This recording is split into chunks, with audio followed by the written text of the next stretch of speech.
So salutations to all the nations. Look, I wanted to really talk about this because I haven't been posting videos in a couple days, right? I don't know if you see it in this eye. See this eye? And now look at this one. You could barely tell the difference now. You see this one's a little kind of fucked up. This one's normal. But I'm gonna post a picture in the thumbnail.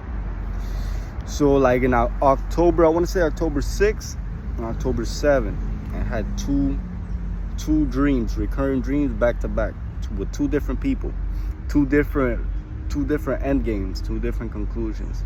The first dream I had on the 6th, which would be, I'm guessing, the Monday, I had a dream with one of my very best friends, you know, and he was on his bed, right?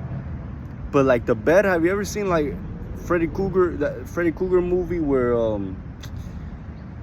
where there's like one of those like nightmare scenes that a dude has, that he's like on a water bed and all this type of shit, and there's a woman swimming in it and all this type of, similar to that. But instead of that, it was like the bed was like the whole sea, right? And I just seen my friend getting like sucked in by a lot of hands reaching to him and dragging him down, like a lot of hands. It looked like bro, it looked like the Dawn of the Dead, the Day of the Dead, all the fucking hands just pulling him down, right? And he was like in the sea on his bed. His bed was like the sea. It was just a square like that, but it was like the whole sea. And he was just drowning, and it was this dark, murky water. He was just drowning and drowning. And then I remember seeing that he sticks his hand out like that, right? And I'm in the dream, and I'm seeing him, but I'm at the right side of his bed. So as I'm seeing this, I'm seeing a whole bunch of hands grabbing him up, and it was like hands with claws. So you already know what that means. Hands with claws, like fucking demons, bro. Dragging him. And then I'm here like looking at this like, what the fuck? What do I do, bro? What do I do? So when I go and I see that he has I believe it was his right hand out. He had his like right hand out. And he was getting pulled deeper from the left side down. And then as I go in to reach for him like that, this part hurts me, bro. I even paused, bro. This part hurting me. I see like a wave like that. Like, you know how the waves in the sea goes like that? In one of the waves, I see three demons, right? Three demon faces. But it was a sea of demons. He was drowning in a sea of demons. But these three specific faces, two of them were like that, like laughing at me, right? But there was one of them that was kind of smirking, but he was serious. Like, I read him, like, because I got this gift that I could just naturally read. I could read people, I could read stuff, I could read situations. And I read him, right? And you know what this motherfucker was thinking? I clearly heard him in my head say, he's not supposed to be even looking at us. Like, how is he looking at us? And it looked like the other two in the wave were like low-ranking little imps laughing, and the other one was like a high-ranking, like he's been around, and he's like, this, like he looked at me like, this isn't normal. How are you even looking at me? And then I'm looking at them, and I'm still trying to reach for my friend like that. And then I feel like I'm just tipping his fingers like that, about to like tipping his fingers. And then that third demon that I said he really saw me like that, he grabbed a dagger and he stabbed me, bomb, through my left. First he tried to stab my right, but what a lot of people don't know is my right eye, ever since I had a vision with the God, the Creator, he blessed this eye in a sense that I could see through the veil through my right eye. That's why I don't know if you see me every video I go like this, you can see the veil through the right eye. But he tried to stab me through the right eye, this demon, right? And then it was like if some divine shield, like a shield with a cross appeared, bing, and it was negated. So then the hit went to the nearest place that it could land on, and it went into my left eye. And I literally felt a blade hit the back of my head. Like, I remember the dream, I was just holding my eye like that, bloodied up, like blood pouring, and I was still with my right hand trying to reach for my friend, trying to pull him out. And bro, they end up submerging him, and the dream ends. Right? Clear, vivid dream, but with a vivid message, like you couldn't save him. You get me? Like, you were close. Well, we're drowning him. We're so much. We're legion, basically. We're legion. We're drowning him so deep and so much that for as much as you try to reach from, if he doesn't participate in his own rescue, this is now something I need to get into the hearts of many believers like me. If they don't participate in their own rescue, for as much as you try to pull them out the water, you'll be unable to. It hurt me, bro. And it hurt me, bro, because, bro, I really look at my eye, bro. My eye, look at that shit.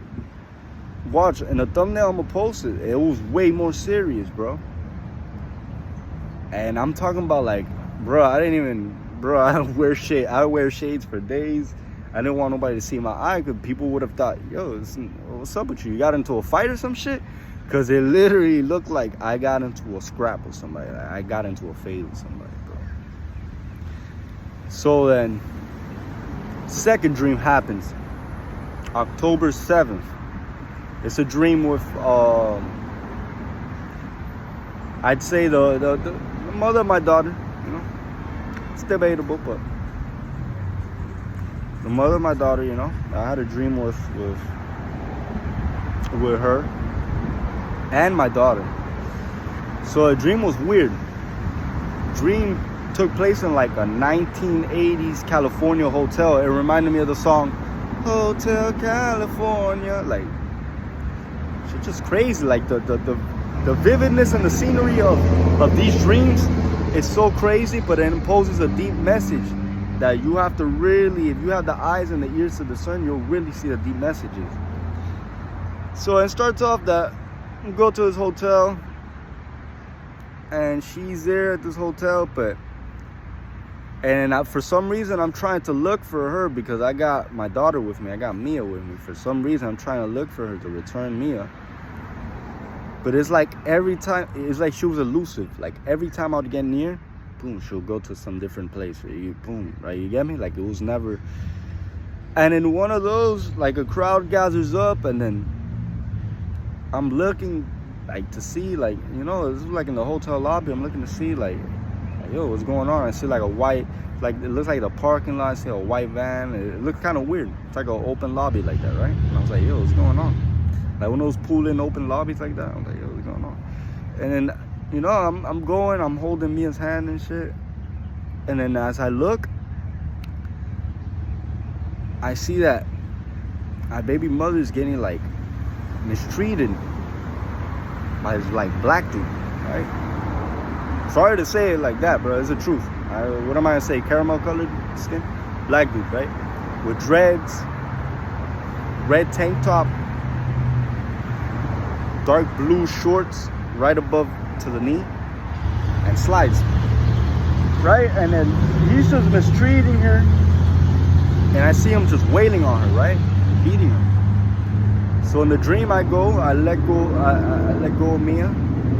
I tell her, stay here, right? I was right by a corner, at a corner post. I told her, stay here, where I can see you. So I leave her there. I go and I proceed to beat the shit out of this dude. I'm talking about, I beat him to the point that incapacitated him. Like I laid him out. But in the beginning, as me and him are scrapping, the same thing. Like on the third blow, I'm bam. He hits me, I hit him. He hits me, I hit him. On the third blow, he hits a hit on my left eye again, bro. And then I'm like, yo, what is going on? Like a hit meant for my right eye, averted to my left eye, right? So I'm like, bro, what is this, bro? What is going on? After I laid Buddy out, I socked him out. I bomb. They got to the point I stomped him in his shit. I was just punching him in his shit.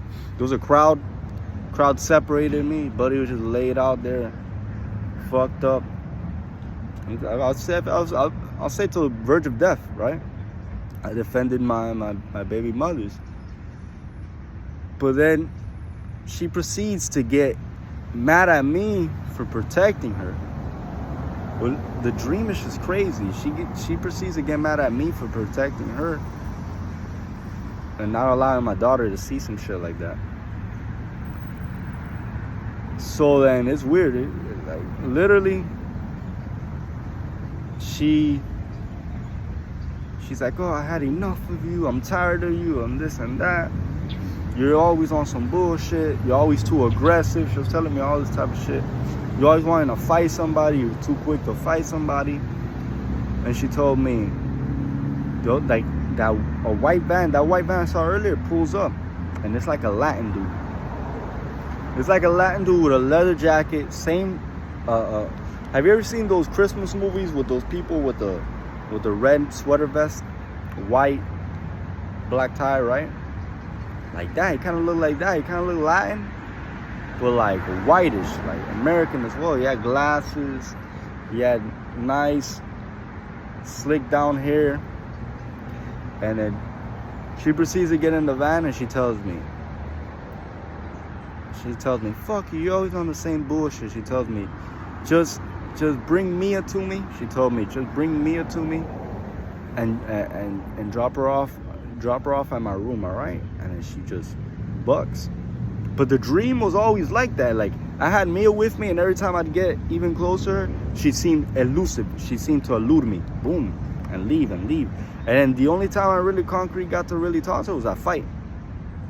And she said a few words, how bad I was, how mad I always was, and all this type of shit. And I always like to fight and shit. I do. What are you gonna do? And then she proceeded to leave with this dude and told me, drop her off at my room whenever you get the chance, right? So I'm like, all right. I go and I'm walking, and this hotel is huge.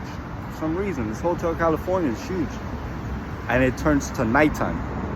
But when it turns to nighttime, it's like when the real demons come out to play. And I proceed, it's nighttime, I proceed to like look for the check-in, check-out office to ask, where's this girl staying, bro? And I couldn't find it. The lights were off. The machine was beeping, beep, beep, beep, beep, beep. It looks creepy as fuck. The lights were flickering, dark as hell. And then it was like 2 floors. So as I'm going up the stairs, it was like this open type stairs. It wasn't like this closed type stairs that you go in a stairwell closed. Now it's open. Like you can see the second floor from the first floor. So as I'm going up from the first to the second, I hear somebody calling out to me, like weird shit, like, yo, give us a child, give us a girl. Nigga, I look back, I'm like, bro, who the fuck just said that shit? Literally at the jail, like, yo, who the fuck just said that shit? I turn around and I look, and it's the 2 dudes from earlier. It's the dude I beat the shit out of, right? Only, like, it seemed like off, like it seemed like he fully regenerated, which is crazy, because I left him bloody. And then this other dude from the van, right, that took my baby moms, except that he didn't have like a black leather jacket on. He just had the red on. And for some reason, they look kind of like creepily. They look like, the one with the glasses looked like he had some type of flashlight, like he was searching, like he was looking for us. And then he kept telling me, nah, give us a girl. And then as soon as he came, I was already at the second stairs with like the second floor with Mia. As soon as he was like coming up, I'm like, man, fuck you. I grabbed him like that, and I yanked him back, and I chucked him into the other dude. And it looked like some Home Alone shit. They both, boom, hit each other. They both stumbled, fell down the stairs, and ate shit, right? And then I grabbed Mia. I told her, come on, Mia, let's go. And I just kept going into this hotel. But the further deeper I would go into the hotel, the darker it was. The darker it'd be. Like, it got to a point that the hallways had no lights. Like, it was just dark. And then I remember seeing this, what I would describe as a security guard, black vest, weird black vest, white inner, ponytail, slick back ponytail, dark jet black hair, walkie-talkie. And he proceeded to he was calling some shit in the radio. But he proceeded to tell me weird shit. Apparently in that hotel, they're looking for all the innocent kids, right? And literally, I saw like a scene from the corner of my eye, like a scene like that. You know, like when you see something happening in the background, but you're not really paying, but you see more or less what's happening. As I'm talking to dude, I'm looking in the background, and then I'm seeing like two other security guards with like this black, you know, these black suits, proceeding to like take innocent kids into a room and murder them, like bloodied up, murdered. I saw like a door with like hand stain, like kid hand stain, blood stains. And this is deep because this comes to a lot of people disregard dreams. And what I tell you is disregard stupid dreams, but don't disregard prophetic dreams. And this was like a prophetic dream. This was like God's way of telling me, look what they're doing to the innocence of the world. The demons are literally feeding of the innocence of the child. And mind you, my little baby, my Mia, is like the most beautifulest, most lightest, most innocent little baby ever. She's like me. She has no ill intent in her heart. She decides to do no hurt, no nothing. So when I see this, I was on 1,000, bro. I was like, yo, what the fuck? So he proceeds to call in something in the radio, like track them down, make sure that none of them get out, this and that, bum, bum, bum. And then he proceeds to talk to me. He's like, how may I help you? I'm like, hey, yeah, man, I'm looking for this room here and this and that. He's like, oh, yeah. You know, I kind of deviated. I deviated. I said that it was another room, but I kind of lied because I wanted to see what this person was saying. I'm like, yeah, no, I'm kind of looking for this room. I didn't want to give him my location. So he was like, yeah, you know, it's over here, go up, go down, go to the left, go to the right, and it should be there, right? Go up, go down, go left, go right, and it should be there. Listen to it. As above, so below. As within, so without. It's just weird. As so in left, so is right. Don't look to the left, don't look to the right. Look straight at me. It's like God telling me, look straight at me. Right? So through the darkness and Mia, like I remember putting Mia under, because I had like a long black trench coat, like if I was some type of demon hunter. And I remember putting her under my coat, like under, and it's like an analogy, a symbolism, under my protection, my spiritual protection. So that nothing would hurt her. So I had her the whole time under my spiritual protection as we're going down all of this, and I'm holding her hand. And then up, down, left, right. It's weird. Up, down, left, right. To and fro, right? Up and down, to and fro, back and forth. Up and down, back and forth, earth. This is the way that spirits, this is the way that spirits vibrate. This the way that spirits travel. To and fro, back and forth, vibration. So then weirdly with those directions, I managed to I see like a light at the end of a dark hallway, a tunnel, right? And it gets brighter and brighter. It's one long hallway. It gets brighter and brighter and brighter and brighter. And when I go in, I get hit by a light like that. So I go in, I'm going like that. I'm trying to adjust my vision. As I finally open my eyes, I see that I'm in the room, right? bright as hell. It looks like my baby mother's room. My baby, mind you, now I'm gonna describe how her room typically looks. Big white bed, which was a surprise. Like big, the symbolism, all, you gotta tie all the symbolism in. Last dream I saw a dark blue murky bed, right? This one I saw a bright white, beautiful, luscious plush bed. Like it looked like the clouds of heaven. Like looked beautiful. Bright white light. She always has like a whole bunch of, she like part hoarder. She knows that, bro. She like a part hoarder. But she had like a whole bunch of bullshit around too. A whole bunch of fucking bullshit, fucking trinkets, fucking, you know, like toys and shit, like random shit, but more organized than usual and brighter than usual. And the energy felt pure, clean. I looked at her, and it was crazy because when I first saw her in the beginning of the dream, she was kind of like an emotional wreck. She was like a mess. She was blah, blah, blah. When I saw her now, she had on this like white spaghetti strap tank top on that had like the little logo of Hello Kitty.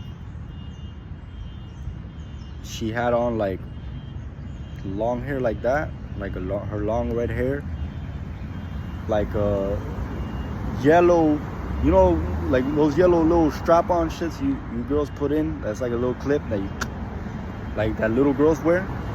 She had one of those in her hair. Her hair was tied up with like a beautiful red lasso. She had on red lipstick. And I'd say like the pants she had on like some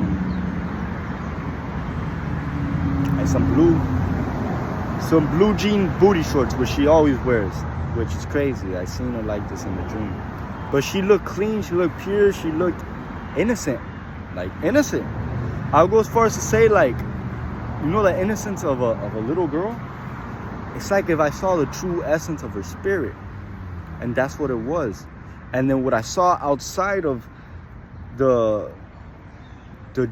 what I saw outside of the hotel was her outer, was her physical, was what she was portraying out to be in this world. But then when I went into the deep depths of her soul, into the room of the hotel, I saw that she was a bright, beautiful, bright, light, white spirit. Happy. She was happy. She was bubbly. She was, you know, and she was like, oh, where you been? Blah, blah, blah. Like, complete change from the mood I just saw her in when I was outside there, you know, with Mia, trying to locate her. It's like, where you been? I've been waiting for you. She told me I've been waiting for you. She told me I've been looking for you. She's like, and then at the end, she just said, I'm just glad that you're here safe and sound with Mia. And I was like, bro, I was shook out because I'm like, look, bro, what the fuck is going on, bro? I went, and what it felt like, I went through hell and back to deliver you, Mia. Here she is. What the fuck is all of this? Like, what is going on? Right? And then Mia was happy. She gave me a kiss. She told me, thank you, Daddy. Thank you for returning me. Thank you for bringing me back to Mommy. She's like, I'm just glad that I'm back with my mommy, and I'm able to hug her and kiss her and be with her. And I was just like, wow, like, how beautiful is this? Like, this dream was getting beautiful. But now it gets worse before it gets better. Now I'm at the threshold. Look at the symbolism of this dream. It's crazy, bro. That's how I know it's from God. I'm at the threshold of the door. If you know what the threshold of the door is the little thing that you hit before you enter the door is the thing that goes under the door. I'm at the threshold of the door, between the light and the dark. I look out to the hall, and then I see these two dudes I got rid of coming, right? I see that one security guard with a black ponytail, dark entity, right? And he's there with the walkie-talkie, right? But then in back of him, I see 4 or 5 other. I want to say 4 or 5 is him included, and then the 2 in the front. So it'd be like 6. Like it'd be for him, not 6. I say about 7. 7 evil, wicked spirits. Right? The 2 in the front seem like they're more boss, more title, more supremacy. They got on something different than the other ones. The other ones look like 5 shades of shadows, if I could describe it. But the other 2 had on red, like they're demons, they're real devils. And then they told me, let us in. They kept chanting, let us in. Let us in. Creepy as fuck. Let us in sequentially. Let us in. No other words or no nothing. Just like this demon fucking look. Oh, fuck, my shit's hurt. Don't mind that's the lighting, bro. So, and look, 7 of them are like, let us in, for like grinning, let us in. Bruh, I go, the fuck you. In the dream, I go, the fuck you don't. Bro, I grabbed, like, there was a nightstand right by the door near the entrance that had a water bottle like that. I grabbed it, I blessed it in the name of the Lord. You know, I blessed it within the light. I blew the light in it. And I started just spraying that bitch to everybody. And it started singeing them. They're all screaming, But they kept saying, that hurts us, but it doesn't affect us. Well, I was like, what? That hurts us, but it doesn't affect us. And they kept chanting that. That hurts us, but it doesn't affect us. And then it's like in the dream. And this is a crazy thing. When you're dealing with high-ranking demons in the dream realm, they have this type of shit that is like an obfuscation. And that's what I call it. They don't make you forget God in a sense, but they make, like, your awareness of him becomes dumbed down, if it makes sense. Like, the darkness covers that awareness of him so much that you forget that you could tap into God. But I remember when they said that, like, oh, it hurts us, but it doesn't affect us. I remembered. I'm like, bro, I'm a child of God. Bro, as soon as I said in the name of Jesus Christ, bro, like I saw a flame, holy fire, just start consuming all of them in the hall. I'm like, in the name of Jesus Christ, the blood of Christ is upon us, and is upon my family, and it's against you guys. And I'm like, in the name of God, in the name of Jesus Christ, I cast holy fire upon you guys. I burn you guys in the name of God. You guys cannot come in. You guys shall not pass. Like that, bro. Like going off, and they're all like, bro. And they all got like, and I'm like, I banish you guys into the pits of hell, bro, where you guys can never return, bro. And like, bro, banished them. Like the flame was so bright that the hall was straight darkness. Like, I'm talking about a darkness that you'll light a match in and you won't see the match. Bro, that flame was so bright that the whole hall became a flame, bro. And a holy flame at that. Like, it was holy. It wasn't like these bright, darkish flames you see here at Earth. It was like a pure light. But flame, holy light, flame, bro. That shit was live. After that happens, it was like, I feel like the end of a Mario game, right? Where you beat it, the princess comes and gives you a kiss and says that thank you for saving them and all this type of stuff. Same thing. My daughter came, gave me a kiss. My baby mama came and gave me a kiss in the mouth. And they proceeded to tell me, thank you for being our light. Thank you for being our protector. Thank you for never giving up on us. Thank you for always praying for us. And mind you, these are things I do in real life. And I pray for them every day. I wish them the best every day. I do my best every day. You get me? We may not be perfect. I do my best every day. And she was telling me, thank you for all these beautiful things that I do for her. Thank you for loving me. despite everything. Thank you for caring for me. Thank you for never leaving our side, even in spirit. Like when she said that, she's like, thank you for never leaving my side in spirit. Because she tells me at times, you may not be here in the physical, but in the spirit, I feel like you're with me. And she's like, thank you for never leaving us spiritually. Thank you for always protecting us. She even said from the beyond, she's like, thank you for always protecting us in ways that we don't see. And I was just like dumbfounded. It's like, of course, you're welcome. I'm like, I'm always do that. I'm always protect you guys. I'm always love you guys. And then the dream ends. Boom. And I wake up. And when I wake up, bro, I'm gonna post it. This is gonna be my thumbnail, bro. It's gonna be on the thumbnail. And when I waked up with this massive black eye, bro. Massive, like. And then I feel like that was a response to the two dreams I had back to back. The first dream with my friend, where I got stabbed in the eye and I just couldn't pull him out. I couldn't save him.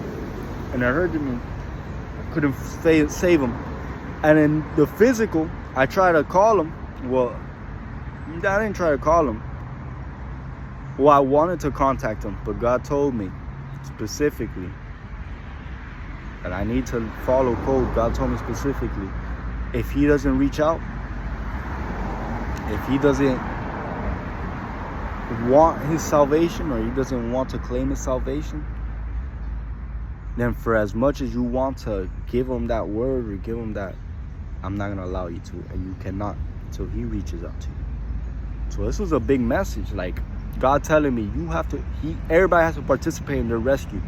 If he really wants to be rescued, and he really wants to be saved, because I have no doubt in my heart, in my mind, he had those nightmares. He had that nightmare and probably many more in that same week. Because God was telling me, nope. If he doesn't reach out to you, if he doesn't extend the olive branch, for as much as you want to go, because I know your heart. God was telling me, I know your heart. For as much as you want to go and save him, I'm not going to allow you to. You can't until he reaches out. So, and that kind of hurt me too.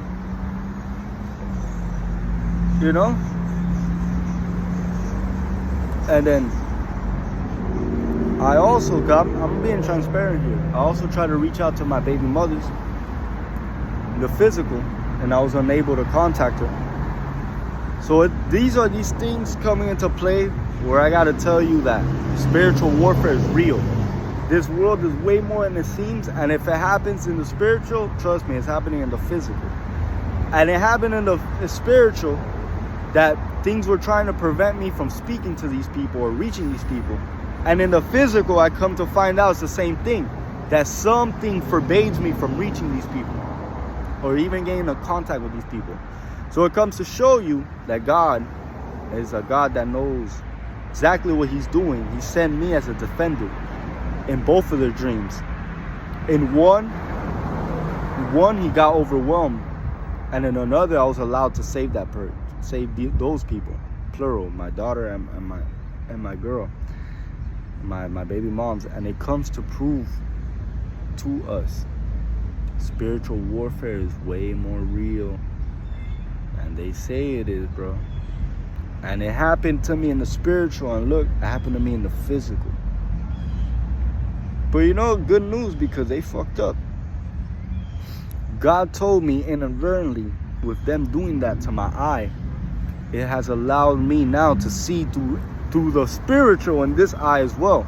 Because that damage was done in the spiritual, but it had physical implementations. So since it had physical implementations in the spiritual, that means I was affected in the physical realm by a spiritual attack. It connects this part, or this entity, or this part of me, into the spiritual. So now when this eye has been recuperating, and I've been noticing when I've been reading the Bible, I've been seeing way more through the veil. I've been seeing way more through the words. I've been seeing more of the words of God clearly, more messages clearly. I've been seeing more stuff clearly, like I'm more deeper in tune to the spirit. So what they set for failure was actually meant for success. Because now through this eye, not only through this eye now, because I could only used to see through the veil through one eye. Now I can see through the veil through both eyes. So what they meant for wrong for me was actually what was meant for a curse became a blessing. That's what God does a lot in your life. And what's meant times for a blessing is a curse sometimes. It's just the way it is. Look at the story of Balak and Balaam.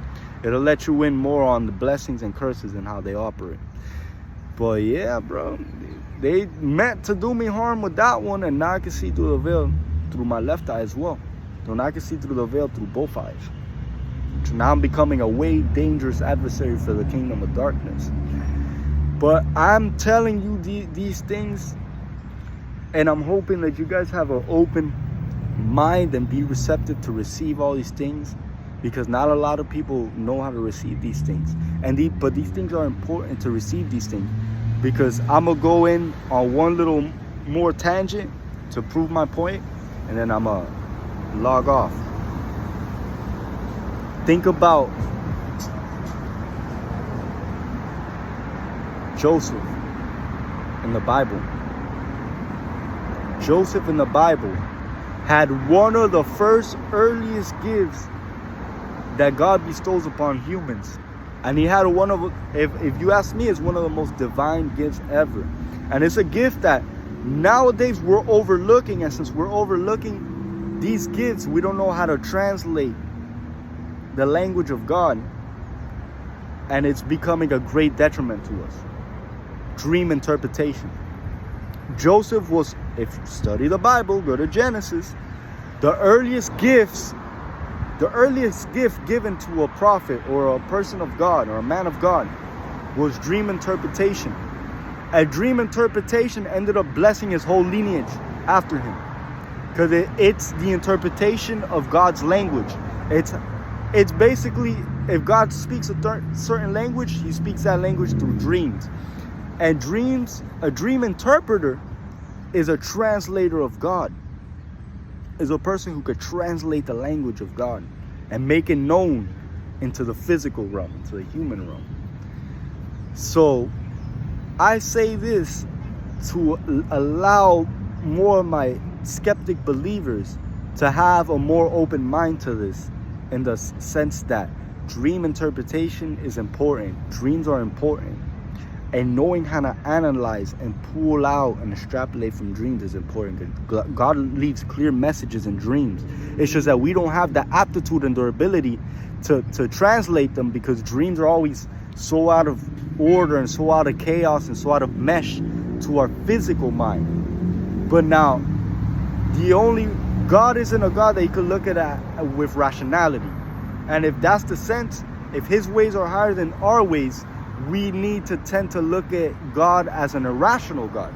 Or the only way we could truly interpret him is as a irrational God, because at times we question God and we're like, yo, God, how come you do, why this and why that? Because God's ways to us is higher. So if his ways are higher to us, is irrational to us.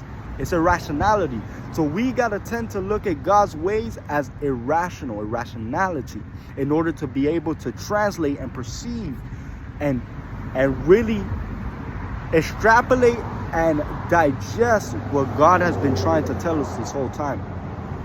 So dream interpretation is real, and I take my dreams seriously. I have many other more dreams and visions, because I am a dreamer of dreams and a visionary.